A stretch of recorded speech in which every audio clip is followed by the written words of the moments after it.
Hoje é 30 de outubro de 2024, são 14 horas e 45 minutos. O Paulo Sérgio tem uma característica que não é só dele, não. Parece que isso se estende à universalidade dos mortais. Sonha-se algumas vezes com aquilo que se ultrapassou ou se visualizou durante o dia. E o Paulo Sérgio dormiu e sonhou com duas águias. Tinha lido um livro sobre ornitologia e estudou ou leu alguma coisa correspondente a esses pássaros lindos, enormes, que às vezes têm asas com 2 metros de envergadura. E isto é extremamente curioso. São monogâmicos. As aves têm parceiro que é um só pela vida inteira. Vários ninhos, é óbvio. Vivem em várias porções, às vezes do mesmo terreno, outras vezes de terreno diferente. Mas tem um parceiro só. E o Leite Fernandes teve um sonho extravagante com esses pássaros icônicos. Um casal voando nas alturas, acima das nuvens, num bailado extravagante, mas, com certeza, estavam a se namorar durante o sonho. Isso é explicado por Sigmund Freud, num livro que ficou famoso no fim do século passado e começo do século XX, até meados do século XX. Interpretação dos sonhos. Sigmund Freud escreveu um dos livros mais famosos que a humanidade tem. Falando em livro famoso, o Leite Fernandes leu também, hein? E teve em mãos a magia do manuscrito, coleção Pedro Corrêa do Lago, que é uma compilação de manuscritos postos a lume por alguns entre os maiores gênios que a humanidade teve. Oscar Wilde foi um deles. Machado de Assis, Hemingway, James Joyce e uma francesa chamada Louise Dupin, que foi precursora da libertação e da pretensão corretíssima à igualdade feminina. A Louise Dupin tinha algumas qualificações excepcionais. Por exemplo, ela pretendia escrever um tratado sobre a libertação feminina e contratou como secretário dela alguém não menos importante, 20 ou 30 anos depois, que um rapaz chamado Jean-Jacques Rousseau. Nós todos conhecemos. Aquele tempo significava o uso da caneta com pena de ganso e do lápis. Não havia mais computador, nem máquina de escrever. Não havia computador, não existia máquina de escrever. Era tudo posto na mão. E Louis Dupont escrevia em francês. Tem um trecho em tradução posto ou posta à tradução aqui na grife, dizendo o seguinte: sabemos que o maior orgulho dos homens, depois do triunfo na batalha, reside em conquistar o amor de uma mulher. E que também sentem orgulho e satisfação pelo número de mulheres que conseguiram seduzir.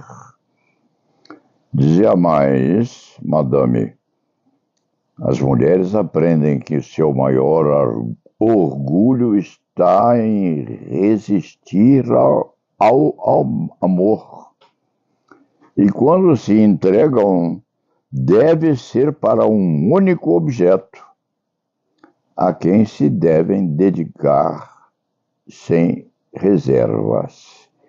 Em outros termos, Louis Dupont reclamava com razão, quiçá, com razão, com certeza, segundo outros, com razão posta em discussão, segundo terceiros, reclamava que aos homens se permitia a sedução de várias mulheres, mas as mulheres deviam reservar o seu amor a um único objeto. Isso diz com as águias, sim, porque as águias são monogâmicas, as águias têm um só parceiro durante toda a vida. Isso acontece também a outros pássaros. O papagaio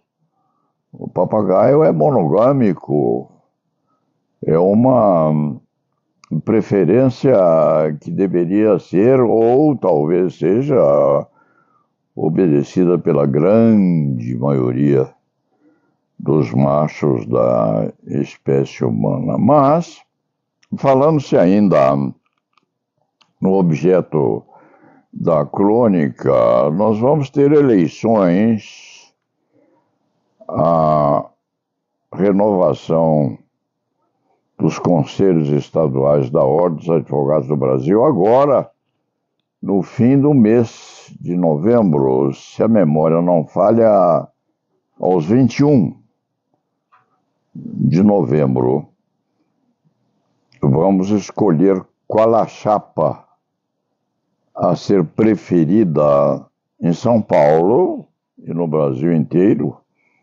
Quais as chapas?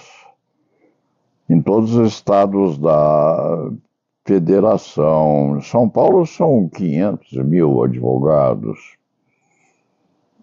No Brasil íntegro, 1.400.000 e poucos mil. Eu já falei sobre isso semana passada ou há 15 dias atrás, como chegamos a esse destempero, negligência de alguns, inocência de outros, uma pouca dose de honestidade de terceiros, um Ministério da Justiça, não, um Ministério da Cultura apodrecido durante a ditadura. A ditadura permaneceu de 64 a 84 e depois o despautério continuou durante muito tempo. Não se sabe se continua agora ou não, mas nós temos hoje inscritos na ordem 1.400.000 e poucos mil advogados, sem serem contados aqueles que prestam o exame de ordem, são aprovados ou não, mas isto produz uma hecatombe. E se dirá, por que eu estou a cuidar desse assunto agora? Porque os nossos colegas que são candidatos as eleições no triênio nos estados desta nação para preenchimento dos conselhos da Ordem dos Advogados do Brasil vão carregar essa sacola nas costas, sim. E o Leite Fernandes não vê muita gente falando nisso, não, porque é um terreno muito delicado.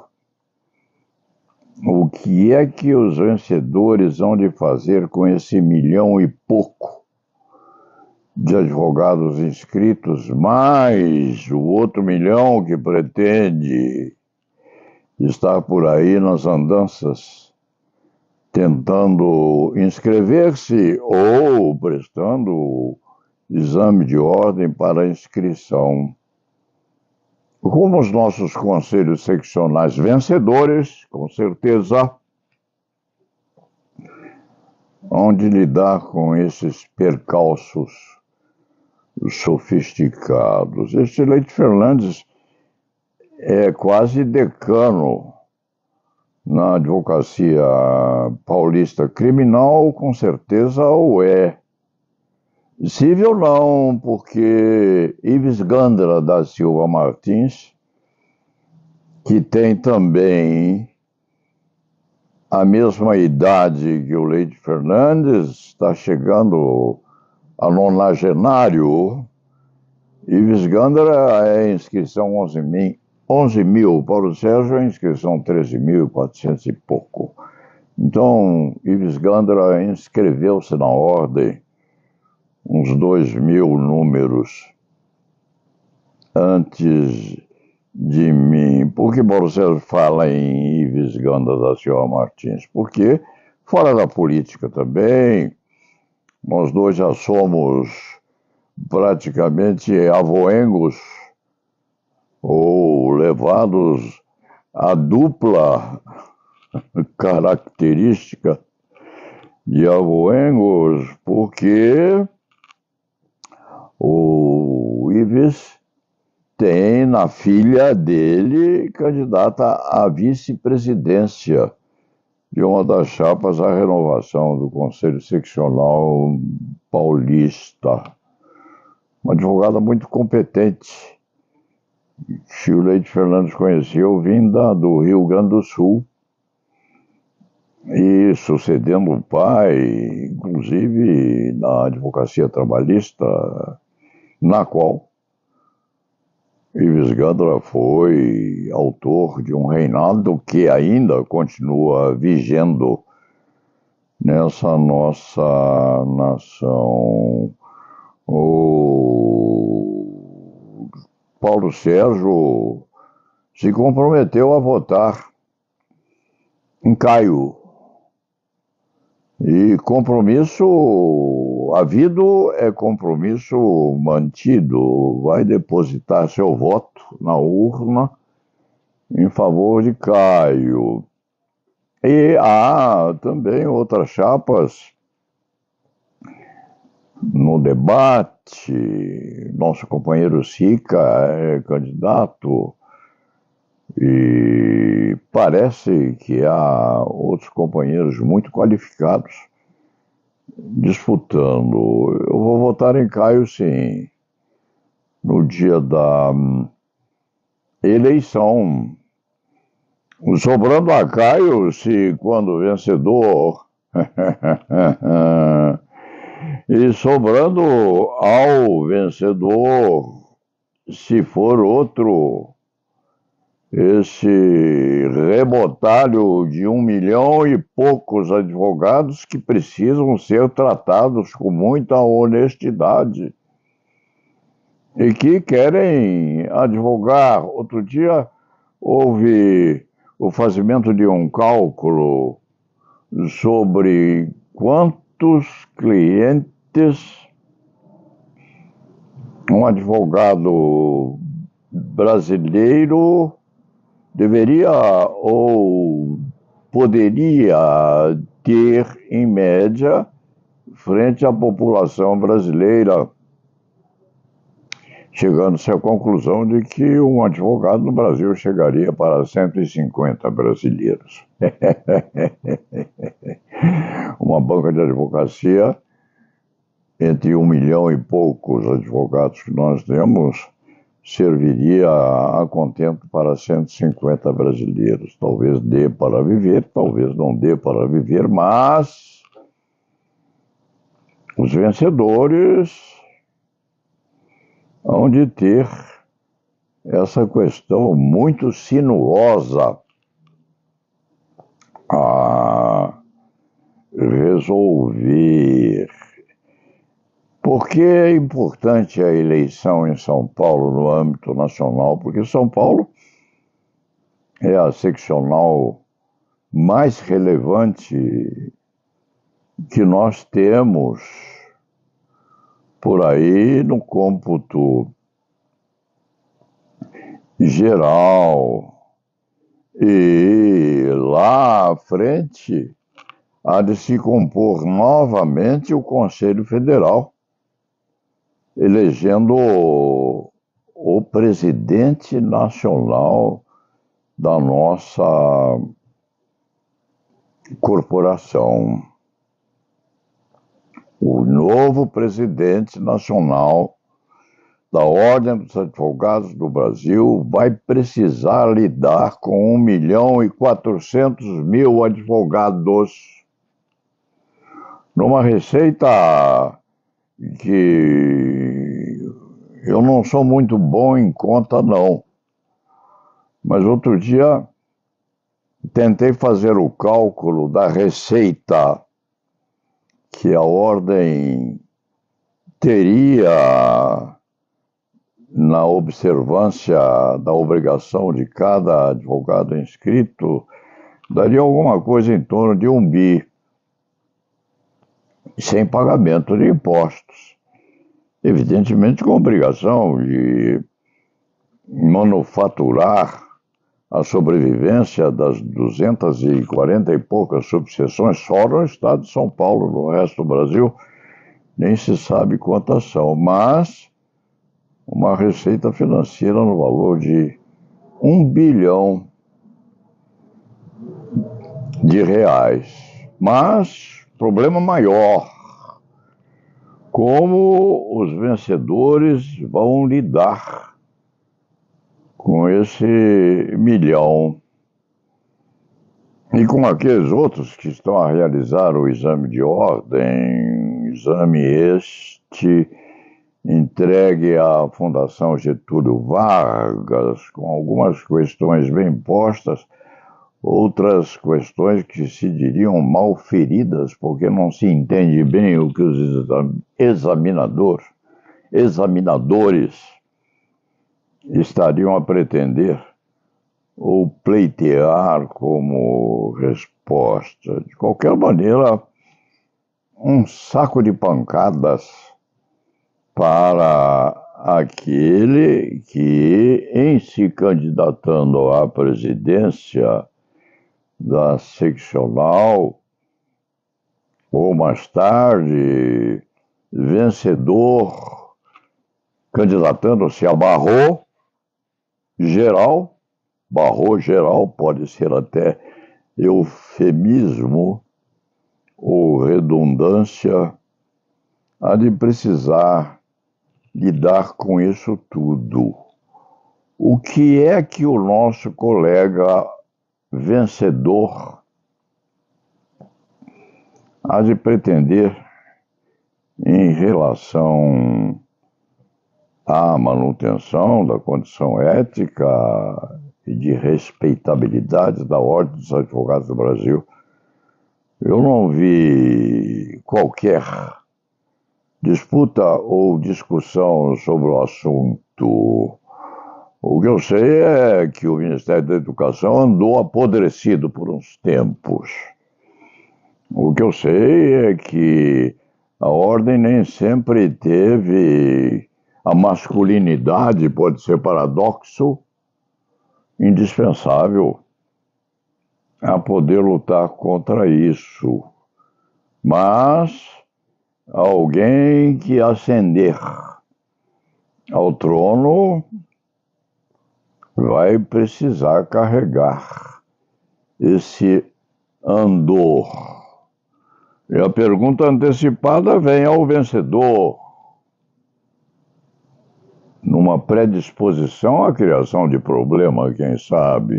Eu que ando fora da política, da ordem há muitos e muitos anos, como puro e simples observador, o que vocês vão fazer com isso? Nós vamos ter, com certeza, no mínimo, uns 30 anos de problemas a resolver para a livratura desse exército de dependentes, exércitos postos nessa querência, com essas universidades funcionando online, mensalidades de R$ 147, qualquer coisa assim. Enfim, aquilo cheira muito mal. E vocês vencedores, inclusive o meu preferido, eu vou votar nele, eu vou votar em Caio. Vocês vão precisar disputar, debater, decidir o que vai acontecer no triênio vindouro e nos outros que virão por aí. Do meu lado, tenho profundo respeito por todos os competidores, inclusive a doutora Patrícia Vanzolini não compete. Ela há de ser vencedora se a chapa por ela apoiada for vencedora também, porque se a chapa vencer, vai ela com uma das indicações ao Conselho Federal. E vai precisar lidar com isso, doutora Patrícia. O que a nossa companheira vai fazer nas votações sucessivas no Conselho Federal, a saber, como onde carregar essa sacola. Eu gosto da Patrícia. Inclusive desenhei sim o busto do avô dela, Vanzolini, Paulo Vanzolini. De noite ronda a cidade a te procurar sem te encontrar. Adorava Paulo Vanzolini, gosto dela. Acho-a um pouco menos antiga para liderar o Conselho Federal, se for essa a pretensão dela. É preciso amadurecer, envelhecer não. É preciso amadurecer na política da classe, que é sofisticada, é dependente de muitos e muitos fatores internos e externos, mas se Patrícia obtiver a pretensão dela de ser indicada ao Conselho Federal por razões de honestidade, de competência, de eticidade, ela talvez tenha condições, mas quem sabe precisa envelhecer mais um pouco para poder liderar aquilo lá. O que se vai fazer? Quanto ao Paulo Sérgio, eu estou naquilo que se chama de fim de carreira. O fim de carreira precisa merecer a capacitação, a não ter Alzheimer, a não ter nenhuma moléstia cerebral que lhe prive o cérebro de capacitação a interpretar os fenômenos internos e externos que surgem na nossa razão, mas tem obrigação, como eleitor, sim, eu vou votar, escolher o ser que há de ser o seu preferido, se e quando for vencedor nesse conclave que se aproxima, que seja uma eleição combatida sim, brigada sim, com igualdade entre homens e mulheres, porque as mulheres hoje são as nossas iguais e às vezes nossas superiores, e com grande oportunidade são muito competentes na orientação nossa, nas nossas casas, nas nossas famílias. Pretendo votar e pretendo escolher aquele que pode ou deve ser, na minha opinião, o condutor dos destinos da nossa classe aqui em São Paulo. Devo dar-lhe os parabéns se merecer vencer, meu caro Caio. Mas você vai carregar um saco de pancada nas costas. Vai carregar 500 mil colegas no costado. E há de precisar saber o que fazer com as qualidades e os defeitos que as mil e poucas faculdades de direito que nós deixamos serem postadas no nosso Estado continuem a distribuir essas coisas por aí. E lá na Vevá.